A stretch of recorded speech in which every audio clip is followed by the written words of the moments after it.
नमस्कार दोस्तों, आज के हमारे इस वीडियो में हम आपके लिए सुख अमावस्या, जिसे आषाढ़ अमावस्या के नाम से भी जाना जाता है, उसकी पौराणिक कहानी लेकर आए हैं। प्राचीन समय की बात है, किसी गांव में एक ब्राह्मण और ब्राह्मणी रहते थे। वह शिष्टाचार से अपना जीवन व्यतीत कर रहे थे।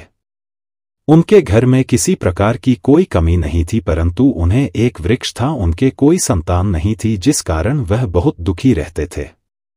एक दिन ब्राह्मण ने वन में जाकर तपस्या करने का निश्चय किया और ब्राह्मणी से कहा, मैं तपस्या करने के लिए वन में जा रहा हूँ, तपस्या समाप्त होने पर मैं वापस आ जाऊंगा। ऐसा कहकर वह वन की ओर चला गया। घने वन में जाकर व्यक्ति तप करने लगा कि वर्षों तक तप करने के बाद उसके मन में वैराग्य उत्पन्न हो गया और उसने अपना जीवन समाप्त करने की ठान ली। ऐसा सोचकर वह मरने को तैयार हो गया। उसी समय उसके समक्ष तेज प्रकाश से सुख अमावस्या प्रकट हो गई और बोली है, ब्राह्मण, तुम्हारे 7 जन्मों तक कोई संतान नहीं लिखी है, परंतु मैं तुम ही 2 कन्याओं का वरदान देती हूँ। यह सुनकर ब्राह्मण उनके आगे हाथ जोड़कर खड़ा हो गया और उसकी आंखों से अश्रुधारा बहने लगी। सूखे अमावस्या आगे बोली, दोनों कन्याओं में से एक का नाम तुम अमावस्या रखना और दूसरी का नाम पूनम, और अपनी पत्नी से कहना कि हर अमावस्या का व्रत करें और 1 कटोरी चावल भरकर दान करें। 1 साल तक तुम ऐसा हर अमावस्या पर करना है।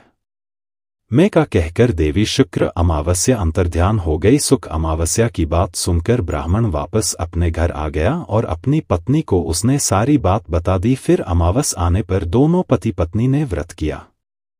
कुछ समय बाद उनके घर में 2 कन्याएं उत्पन्न हुई। ब्राह्मण ने एक कन्या का नाम अमावस्या और दूसरी का नाम पूर्णिमा रखा। जब वह कन्या बड़ी हो गई तो उनका विवाह हुआ था। बड़ी बहन अमावस्या धार्मिक विचारों वाली थी। छोटी बहन पूनम भगवान में विश्वास नहीं रखती थी। बड़ी बहन के घर सुख समृद्धि का भंडार था, उसे संतान रत्न भी प्राप्त था, परंतु छोटी बहन पूनम के घर दुख और दरिद्रता का कोई अंत नहीं था। उसे कोई संतान भी नहीं थी। जब बड़ी बहन को छोटी बहन की दरिद्रता का पता भला तो वह अपनी बहन के घर गई और उससे कहने लगी, पूनम, तुम सुख अमावस्या का व्रत करो और पूजा कर उपवास करो।